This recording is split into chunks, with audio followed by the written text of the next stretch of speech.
All right. Hello, everyone. My name is Arjun. I'm a co-founder of Pre-PG. Thank you for joining our first live session. So very soon in this session, I will also have Gautam, who's my co-founder, join us. And he's actually the creator of PrepDNA. So he's going to share a lot about it.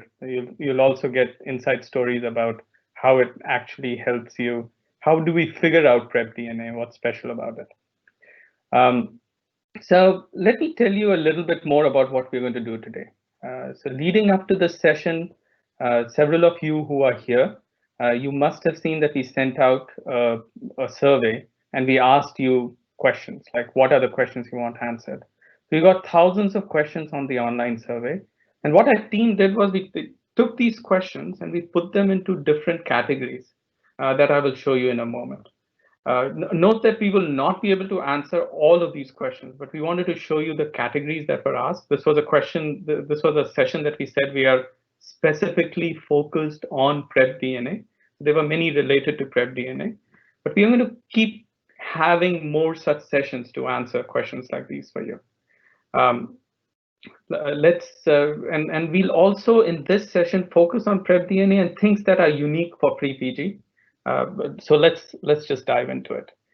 Let me try to share some of the questions that you had sent. Okay, so these are the three categories of questions that you see. Um, the first is around MCQs available on Pre-PG, and I'm going to cover this in the next few minutes with you.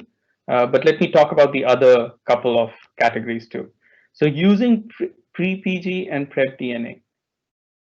How is PrepDNA able to evaluate my weaknesses?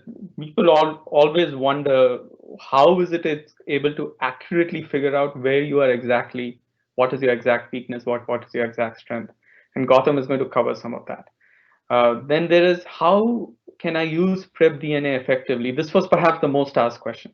The next most asked question was that my readiness index has flattened, or if I'm stuck on my readiness index, how do I improve it? So we're going to cover that too. Then there were other questions around there's too many weak areas. How should I prioritize? If I focus on the red areas, when will I get to the green areas? Which was a question that we often get. We'll try to cover these couple of questions too, but we'll focus on the first three. And there was a whole category of questions around revision. Of course, no surprise given it's almost November, right? So now you have 70 days remaining approximately for those preparing for NEET PG, and people are in the thick of it with the coming November test too. So the question was, how can I revise effectively? This is way too much to cover in this session, but we have a very good blog on it. We can send you the link on that too. But we will cover some of this now, and we can have more of a deeper dive dedicated session on it later. And how do I split time between reading notes and revising? Of course, both of those are important, and we can talk a little bit more about that. But with that, let me cover about this first part around MCQs available on Pre-PG.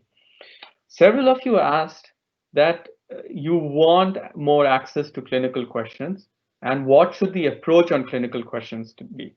So before I talk much more about that, let me just tell you that there are right now over 8,000 clinical questions on Pre-PG. That's a lot already. But within this week, we are going to get to almost 15,000 clinical questions. And then if you see by the end of November, our promise to you is that that number is going to be 20,000. And before the end of the year, there are going to be 25,000 clinical questions.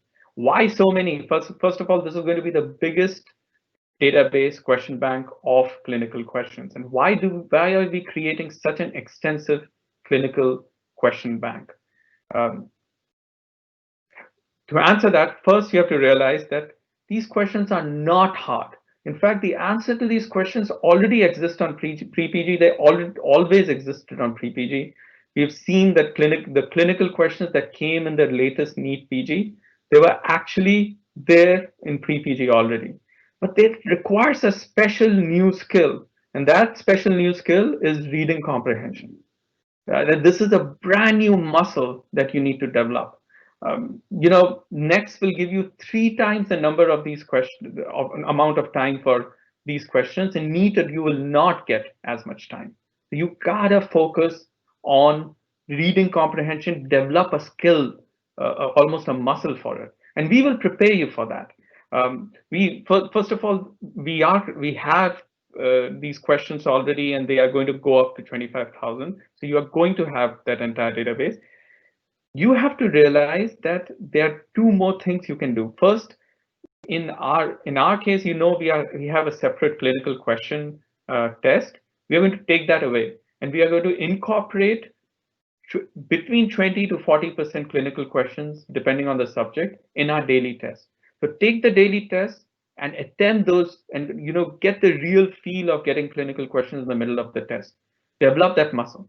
And finally, the premium users, Pre-PG premium users, also can access the clinical filter with which you can specifically practice clinical questions or set yourself, like you can do customized tests for clinical. Now the second question, and please reach out in case you have any more questions about clinical. It's perhaps the biggest effort throughout this year that we have been doing in Pre-PG to get clinical questions to you. So how many repeated questions in Pre-PG in NEET?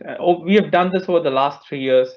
It's always over 90%, which shouldn't be a surprise. Like how many new questions can you create in medicine, right? Like nearly everything is already there, and a lot of it is repeated from previous tests. So in NEET 2019, there were 270 questions. There's a blog on it. This year, that was about the same. There were about 267 questions. But the important thing to remember is that nearly all of these questions were easy to mediocre difficulty level. And Gautam will show you some more numbers on that. So this year's NEET had, of course, many more clinical questions, but as I told you, the underlying concepts are already there in Pre-PG. But you have to develop that reading comprehension muscle, which is why we are introducing more clinical questions. I would say that the biggest success, if I think about what in Pre-PG as far as repeating to NEET, is the way we present the questions in our tests. People come back and say that when I write the test in NEET PG test, I feel like I'm writing the Pre-PG test. That's the thing, because we give the test that is closest in line, not too much more difficult, but in line with the actual NEET PG test, which is what makes it special. The last question here that I'll quickly cover before passing it on to Gautam is that there were too many questions in Pre-PG. Do we need to cover them all? No, you do not. First of all, we have a lot of these questions in Pre-PG so that you can drill down to your weak topics and practice them well and make them your strengths. So follow like 3 simple principles. First of all, practice your weak areas by topic. You have to know that you usually do better in a topic if you practice by topic. You learn it better, but you also overall do better because you get a hint of what the answer might be. Which is why you have to do the second thing, that take daily tests, because it mixes all the topics up. It also mixes multiple subjects up. Regular test taking is very important to just become comfortable with it. You got to be very confident, and when you are taking the final test, you're not tense, right? Like if your tension is the opposite of being clear thinking. So just get used to taking these tests, develop that muscle, and finally revise your mistakes.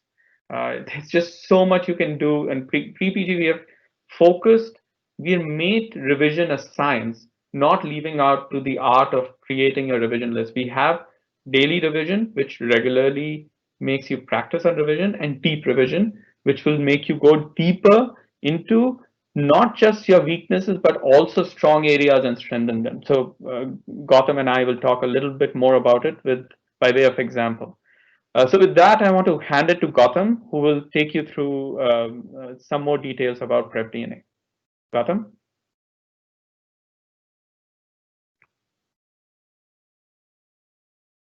Gautam, you're on mute.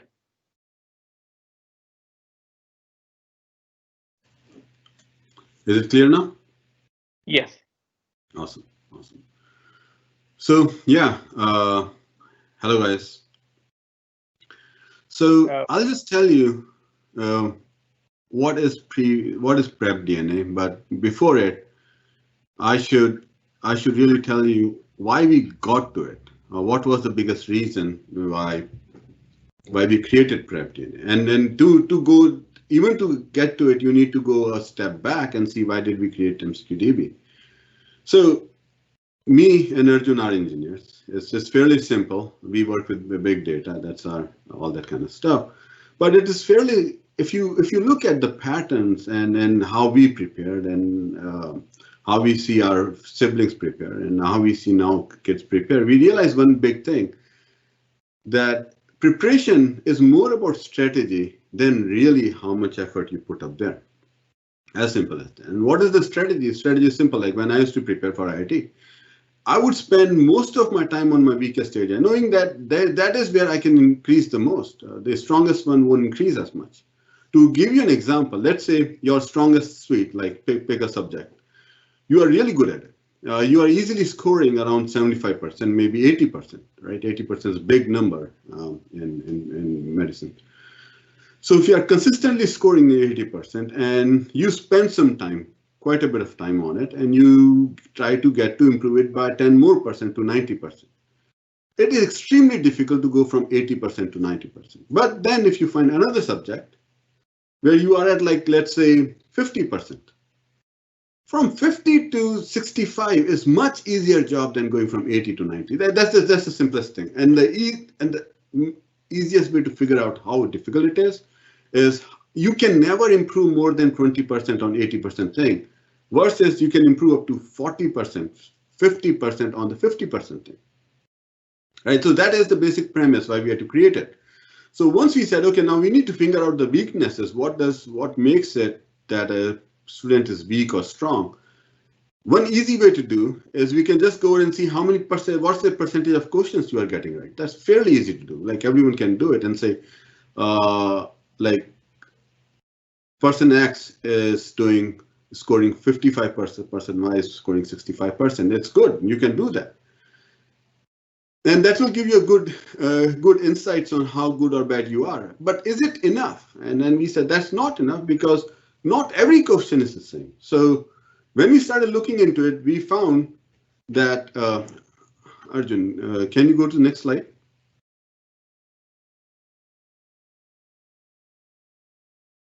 Gautam, one moment. I was projecting you, so let me just project the slides and go to the next one. Okay. There you go. Right. Can you go to the next one? Even after one, the pyramid one? Right. Yes. So this is the pyramid, right? So it is not 100% accurate, but it is like 80% accurate of the questions you will get in the test. How do we know these kind of things? We look at all the questions, we see, essentially, the way it works out is this.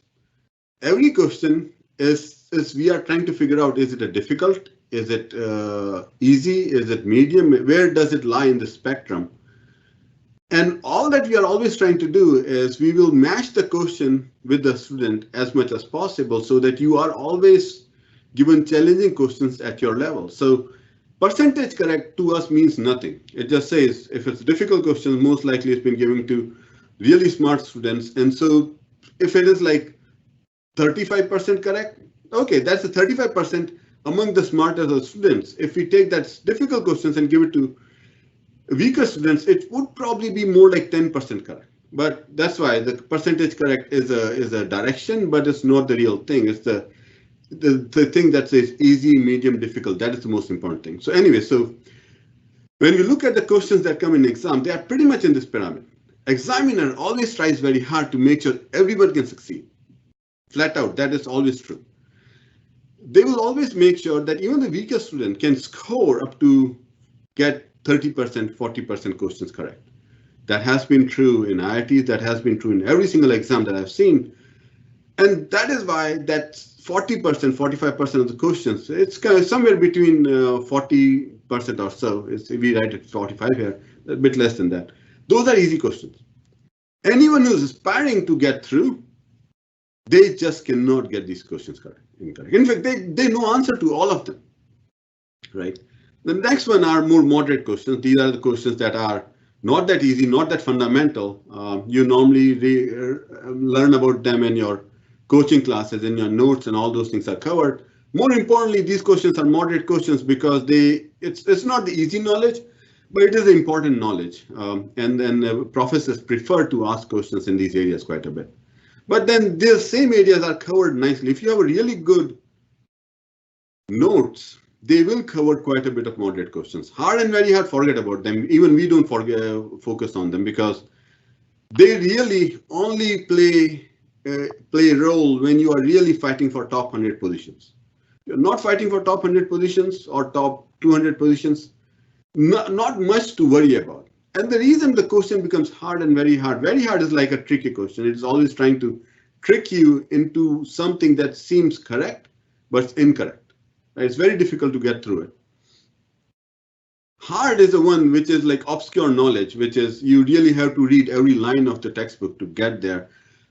Many students are really strong, they will do it, but not all of them. It's not worthwhile to spend time. It requires lots and lots of time to really make them good. So that is the basic anatomy of the questions. We figured it out after our first year, looking at the exams and looking at the matches. This is what we figured. And as soon as we figured it out, can you go to the previous slide? Right, so no, next one. Right, so this one. So as soon as we figured those, right, so it's the next slide, sorry. As soon as we figured those things out, we got the ranks, we got the feedback from our students, how they rank, we were able to match many of the students. And then we said, what is it that is really making them succeed? And look at it. It's fairly simple. It's not about the hard and very hard, forget about them. Really, what is making the biggest difference is the easiest question. These are the questions we expect everyone to get right. Everyone who's getting selected. And still you see the person who's coming out 10,000th rank versus 5,000th rank versus 1,500, so and so forth. There's a big variation all the way from 88% to 99, 100% up there. That is the biggest indicator of success, right? Next one is moderate, obviously, which says how good notes do you have? How much do you know about the important points and everything that professors care about? And hard and very hard, they are extension of like the depth of knowledge that you get in easy and moderate. Don't worry about those things. That is what we figured out. But once we got this, once we figured out how many easy, how many moderate, whatever it is, it was then just a matter of time for us to go and use this information to say how good you are in a particular subject or not. And that is where the PrepDNA got created. Now, can we go to the first slide? There we go. So we took all that information and we have math behind it. And that is what we are now using to draw these graphs to tell you exactly how strong are you. And by the way, these graphs are not in pre-PG, they are not absolute graphs. These graphs are getting calibrated every year to see what were the ranks of students, how good or bad they did, and then what you see dark green is literally the percentile. How good are you from percentile perspective in that subject, in that topic, and so on and so forth. So top 5, as you would imagine, they would be green all over, right? We looked at, like we still get out of top 10, 6 or 7 of them are always good pre-PG users. And we can get their data, and this is what we really got consistently year after year. So one thing that I also see people fall in trap of saying, if I'm green on pre-PG, I will succeed. That is mostly true, but not 100% true. And then I'll tell you why it's not 100% true. Our system is not perfect. You can game it so that you get all green. For example, once you get green, we do not take time into account saying when is the last time you practiced that question. And so if you took something to green 1 year back, it will be green today also. And then we know for a fact that you have forgotten a lot of things that you read 1 year back. So those things are not there. Barring some of these things, we do very good prediction. This is like if we have drawn graphs, we analyze it every single year. We have very good prediction on these numbers, very close by. If we say that you will be in 5,000, there's a notion of kismet, which is if you take 20 tests average rank will be 5,000. It doesn't mean if you take one test, your rank is 5,000. That no one can do it. No one can do it. But if you were to take 20 tests, your rank will be 5,000. If you take 20 tests, your rank will be 500, and so on and so forth. So that is what is behind the scenes from PrepDNA.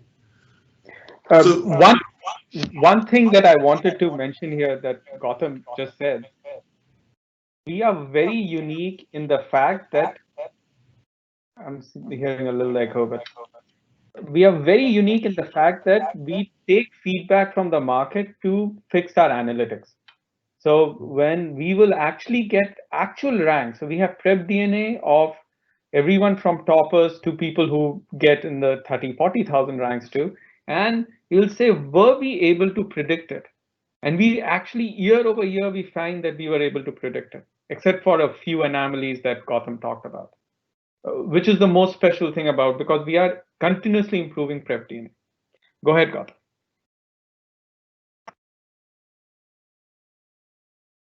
Is the most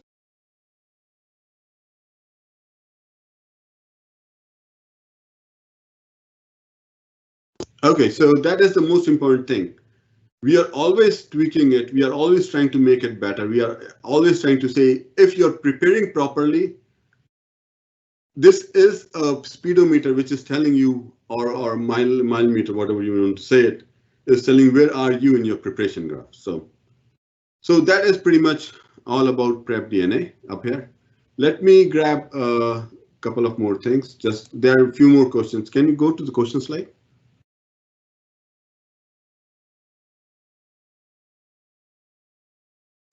Right. So now, so there's a couple of important questions here, like how can I use PrepDNA effectively? Simple thing, as I said, focus on weak areas.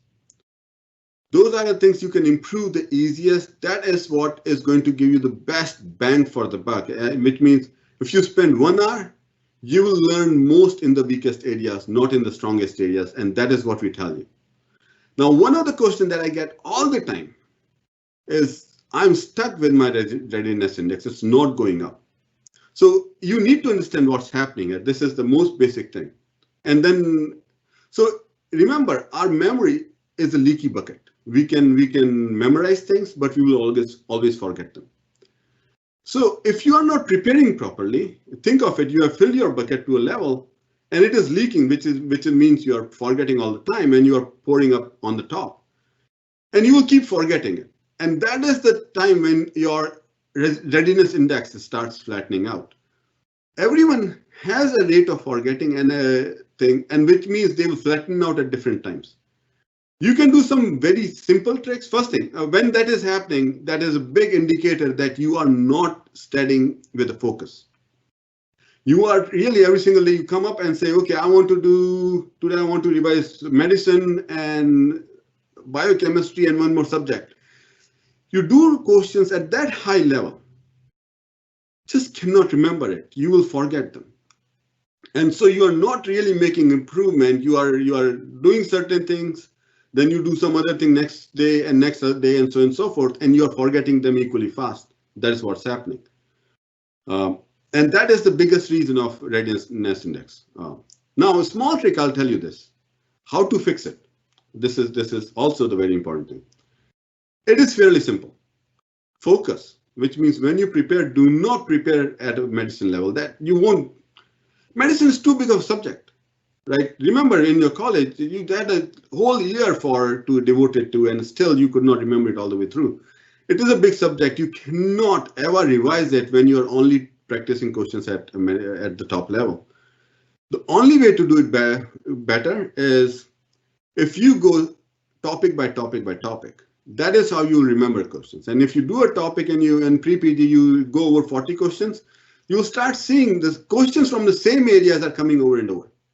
And that is the precise thing that we want. When the question from the same area comes over and over, you go back. If you don't know answer, go back, try to understand it, then answer it. Put pressure on your brain so that you are recalling what you just learned all the time. And the more you recall, the more you remember. If you do not recall, you do not remember. It's as simple as that. This recall that strengthens your memory. Next thing that you do every single day is revise. There is no better thing than revision, which means daily revision at the end of the day should have 0 questions left. And I'll tell you what daily revision is. Daily revision is we pick all the mistakes you made in last 30 days and we tell you last 3 days, and we present it to you. And we expect you remember them when you practice them. And you correct them, and then we'll present it one more time because we know you need to correct it 2 times to remember it properly. And that's the basic thing. If you start correcting it, whatever questions you have seen, you go through the daily revision, you are cementing them in your memory. I'll repeat it again. Whatever questions you have gone through, if you complete them in daily revision, take them out of daily revision, you have cemented it in your memory. Other way to put it is, if you practice every single day, which is, by the way, many people do, which is they try to practice as many questions as they can. And I'll tell you what happens in that case. In that case, let's say you have gone through 10,000 questions. We know if you made a mistake and did not correct it, within 3 months, it is as good as you have never seen that question. If I gave you a brand new question and the question that you had seen, the accuracy on both the questions is exactly same. How do we know this? That's our data. Hundreds and thousands of students. We have analyzed each one of you. This is what we have gotten, no exception, not even the best of the best or the worst of the worst. You have exactly same profile.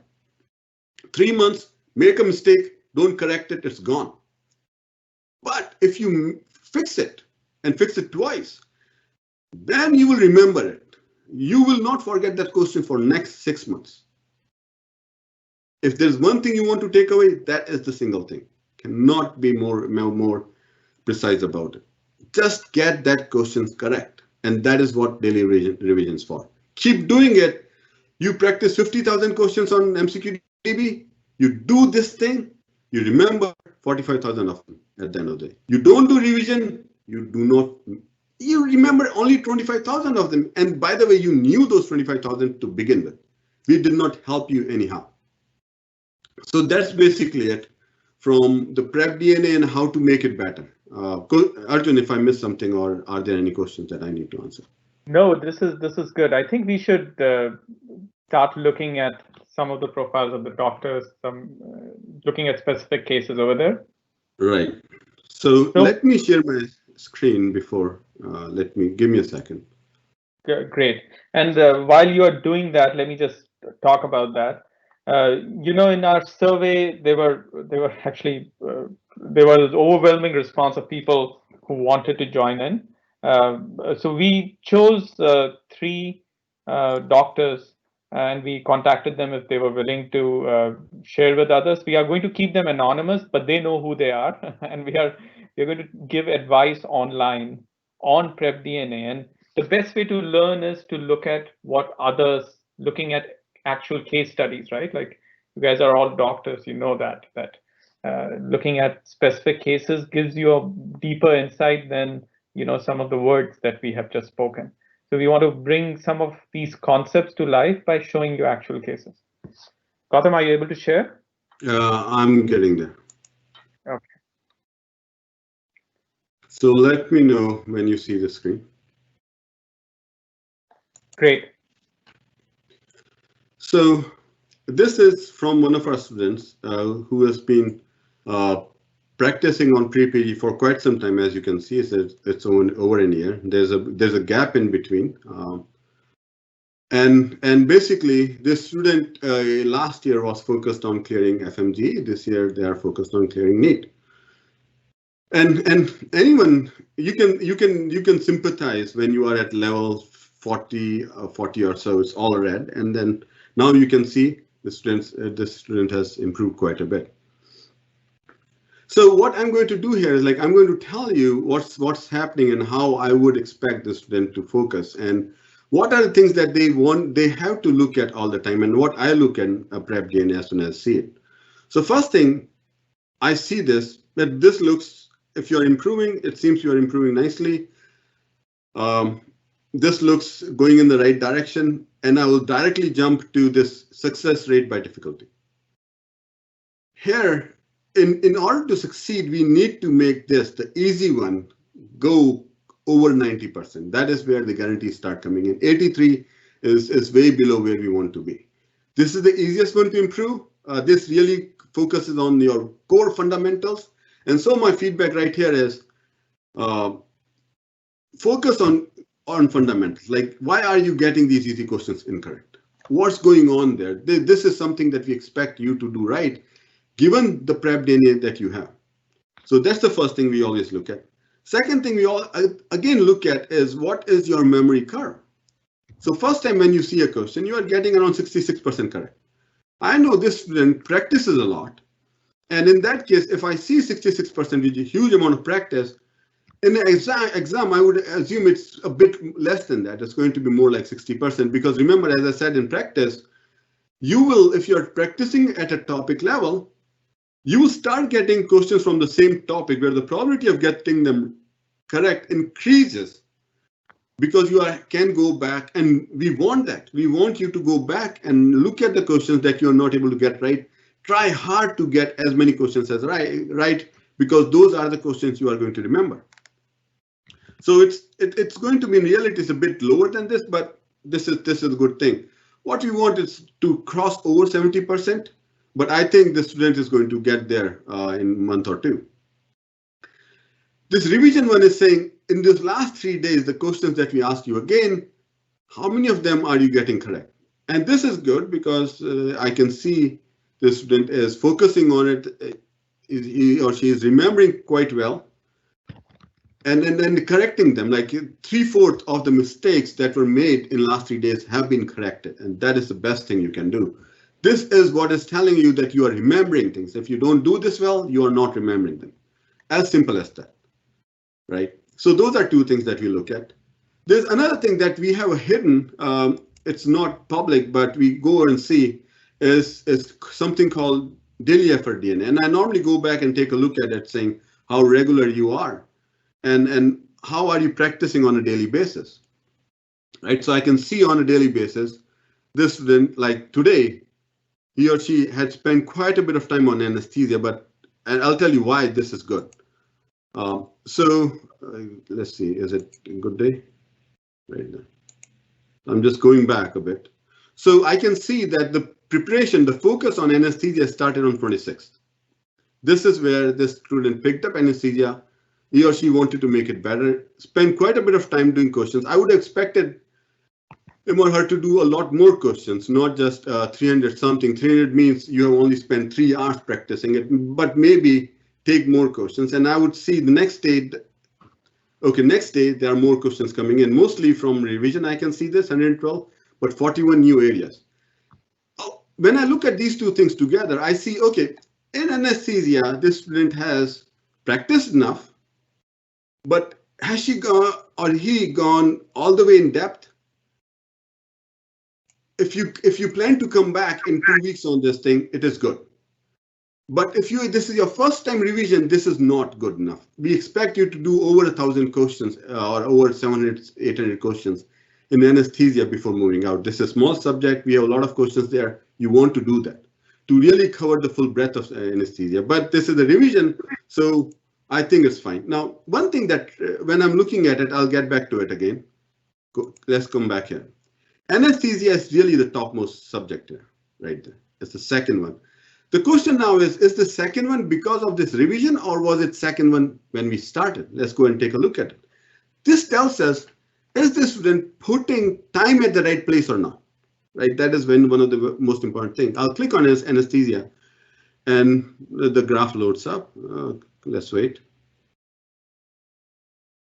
If it loads up, yep, there we go. So we see the anesthesia has improved from somewhere around 80, 81 to current of 85. So we have seen good improvement, but I'm pretty sure also the anesthesia wasn't the weakest one either, right? To go back, in fact, I'll pick another one, which give me a second. I use this local server sometimes to go through many of these things fast. Right, so if I go back and take a look at, let's say, medicine. Right, So medicine is far below. You see it like it's 659, and this student started playing with anesthesia, even though it was, as you can see, 81. I don't have to ask question anymore. You tell me, was this time spent at the right place or not? Right? That will tell you a lot about it. Medicine is far below, as you can see right there, around 59. Anesthesia is far above. This is where the time was spent, the jump, I can see, but right before it, it was 81. To me, it's a small subject. You spend time on it, you spend 2 days, and you left medicine as is. And this one is opening medicine. In medicine, we see CVS. Holy cow, this is one of the most important areas that is kept in red. And I would ask the student, why is that? Why have you not focused on CVS, a particular topic that comes all over places? If you need to focus on one thing that will get you dividends many different places, it is CVS. Right? And I can click on CVS and dig deeper and see within CVS, how are we doing? Holy cow, you look at it. Right? Sorry, I'm a bit old guy. It's difficult for me to read, but I can say infective disease, whatever, cardiovascular. So you can see the weakest of weakest area, tumor, all that kind of stuff. Simple. In order to improve even better, this student has to focus on these big areas that are very weak, and a lot of questions come from this area. By the way, to tell you one more interesting thing, the bigger the subject here, the more questions you will see it in exam. As simple as that. Medicine, you'll see a lot of questions. Surgery, you'll see a lot of questions. Anatomy and physiology and microbiology are a bit smaller, but you can see them right there. When I go in medicine, I see the highest number of questions come from CVS, and that is the weakest here. Focus on it, improve it. Focus on it and improve it. Very simple tool for anyone to go ahead and improve this thing. I can't overemphasize it. Right, so that is simple. Go do this. Next thing, what I also want to see is, okay, I can see the student is practicing quite a bit on a daily basis. We also saw, going back here, a lot of revision, a lot of questions are coming in the revision side. Awesome, keep doing it. This is a really good job. And the final thing that I normally go and track is how many questions are there in revision overall. I know this student really works hard on taking this thing to 0, really great. But as I'm saying, doing all the right set of things, but not trusting PrepDNA. I know this student is not trusting PrepDNA because he or she did not spend time on the weakest areas. I can't be more blunt on it. You have to spend time on your weakest areas. That is the easiest way to improve it. I'll pick the next student again, and then I'll come back about the stronger areas. How do you capture the stronger areas? In fact, I'll just go it here. So rather than waiting for a time, you always focus on weakest areas. When we say focus means you go click on medicine. Sorry, you click on medicine. Come on, open up. Not opening up, I'll just go here. Yes, you click on medicine. You click on the big weakest subject right there. If you want to dig deeper, that's better. It makes you focus on certain things, and then you start practicing right here. There are not too many questions in any one of these topics. We have everything distributed. There are tons of topics. You only have to do 10, 20 questions each. It will add up to be a lot of questions, to be precise. Don't get me wrong. But I'm also sure as you do this, you will remember it very fast because it's the same area. Many questions from the same area will come over and over, strengthen your memory. Very good to do. So that is what the student has to keep doing. Trust what you see here. Trust is the biggest thing. The second thing, how do you tackle the stronger areas? These ones. How do you tackle these guys? Again, very simple thing. What you do is go to deep revision. I'll just go here. In fact, that's easier for me to do. Revision, deep revision, select subject, deselect all, my anesthesia, there we go, and start revision. That is all you need, right? What we are going to do here is we will make sure that all the mistakes you have ever made in anesthesia, we are covering it again and again and again. Because you have made mistakes in all the areas, we will ensure that anything that you're weak in, we won't let it be weak if you are revising properly. That is the system. That's how the system is designed. You just do it. Do not focus at the topic level. You do it every single day. Pick one of them, practice it very fast. Bottom ones, focus. Top ones, revise, deep revision. Bottom one, focus, top one, deep revision. And the final thing that you do is take daily test, take it with fun, make sure it feels very easy to go through it. So I'll hand off to Arjun to do analysis of next student. By the way, any questions, please ask in the Q&A. We will try to get to them by the end of this presentation.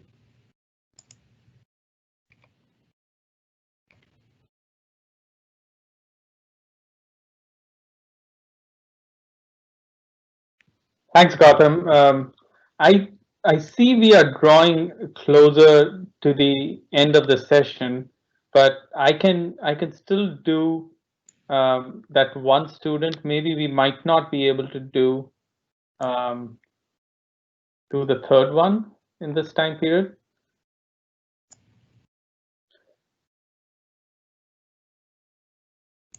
Can you see my screen? Yes, I can. So this is another student. We wanted to also pick someone who's started very recently, because we know that we've got about 60,000 students monthly practicing on Pre-PG, but some of them come very recently. So we wanted to give you an example of that. But something to note here, already on the PrepDNA, I'm seeing a lot of yellows. You'll see that there is less greens here compared to what Gautam was showing you. But when I see yellows and lighter shades of orange and some hints of green, I'm already very satisfied that this person knows the fundamental concepts. Like this person, I always try to judge which person needs to go down and start practicing a lot more of notes, like reading up a lot more of their notes, because if you see a lot more of red, that means they need to read their notes a little more carefully, because they're getting a lot of easy questions wrong. But this person is a lot of yellow, so I feel good about that. You can see that they have progressed on, and they've got to like almost 70 level. You can see the trajectory going in the next 2 months. They have a trajectory to get to above 90 level, which will get them in the high ranks. I feel this person has the potential to get even to the top 1,000 ranks. But to do that, it keeps getting harder and harder at each level, right? Like it's easier, as Gautam mentioned, this going from 0 to 70 than to go from even 70 to 80 or 80 to 90. So keep that in mind. If you look at the success rate by difficulty, and you compare it with the chart that Gautam showed you, you can see a delta. First of all, in easy, 82% will not be good enough. This needs to go up by something like 10% points. Moderate, also 61% is good enough. This is not good enough. It needs to be 72 to 75%. So 10% increase on both easy and moderate is hard. I will not even care about hard and very hard. Just think about easy and moderate, and how do you improve that? And how you improve that is actually go down to the topic level. Again, go down to the topic level. Can't emphasize on that enough. Let me come back to the PrepDNA, show you a couple of things related to this doctor. They are regular with their practice. You can see this is our daily activity effort DNA, which we are going to keep improving now. They set a goal over here at about 1 hour, 15 minutes, but they keep surpassing these goals. I don't know what happened Thursday, Friday. But if you see how much they practiced, they're practicing anywhere between 200, 500 questions, 300 questions per day. This gap is not good. The gap is like losing out on momentum, of course, is not good. So never lose out on momentum. But you see, they are practicing as well as revising. I would have liked to see this ratio a little better, but it depends on how much they are getting wrong. But just on the basis of they're in the yellow range, I would have seen a better ratio, but this is good. Then So amount of time there. Arjun, just a second, Arjun. The easiest thing is, can you go and click on the revision tab? Yeah, and you'll see some questions. So yeah, this was the next thing. Oh, you know why? See, look at that, 230 questions in daily revision. This means that they do clear. If you see in the last So 3 days, they did like 900 questions. remember, last 2 days, no practice. So this is a way lower number. It tells me this student is not revising, the most important thing of success through daily revision. Yep. So this itself is indicative, 231 of, and it might be a symptom of the last 2 days, right? Yes. Because you do see over here, you do see the revision. This revision, but it's at a lower level than it should be. Yeah. So yeah, that's about revision, and also deep revision. Gautam showed you this. You can go down deeper and practice at the subject or topic level, and it will. This is pretty much the best way to do revision practice, because you do not have to go and judge what questions to pick up. Pre-PG is doing that for you. It is prioritizing the ones that you have made mistakes in and that are your weaknesses, and helping our algorithms are helping you strengthen that. Okay, just very quickly, couple of thoughts on how would you improve this daily progress chart. If you look at the extreme left over here, like if you look at skin, and you see there are topics that are, this is the first thing to cover, things you have not practiced, just practice them. Those are shown in grays. But if you go down and see, and this is where you see this is horrible performance. There's a lot to improve. Skin is a short subject. Anything that you do is very high leverage in skin, and just doing pre-PG questions and practicing them, especially on the weakest topics, will give so much leverage over here. You can literally do these things in a couple of days. So why wouldn't you do it? Again, like that's the point, that pick up things that are high potential, high leverage, and start practicing those questions. You can, of course, drill down deeper, but here there isn't a need to drill down deeper, because you can pretty much see on the top that there's a lot to practice on. If you go to the other side of it, and if you start looking something like biochemistry or gynecology, and you see much better performance here. This is way closer to where you want to be, right? Like 89%, you have to increase by like 2-3 percentage points. 74%, you're already there. In heart problems, performing very well. So gynecology is actually, we have found out, even though it's not fully done, we have found out that there is very good potential, and I would still focus on these areas. You don't have to do the whole thing right now. You focus on these areas on the left, and this chart is going to easily go up to the 90 level. And that's again, I think we are over our time, so I'm going to stop there and just leave it to some closing remarks. And there are more questions asked over here. Gautam, is there anything else you want to add? I know we meant to cover all three. We have not covered all three. And we've been answering some of the questions that you have asked directly. But the things we've not got down to, we will respond to the questions just one-on-one with you guys. Gautam, anything else you want to add? There's one thing I'll always say: focus on the weak areas. Like, I cannot oversay it.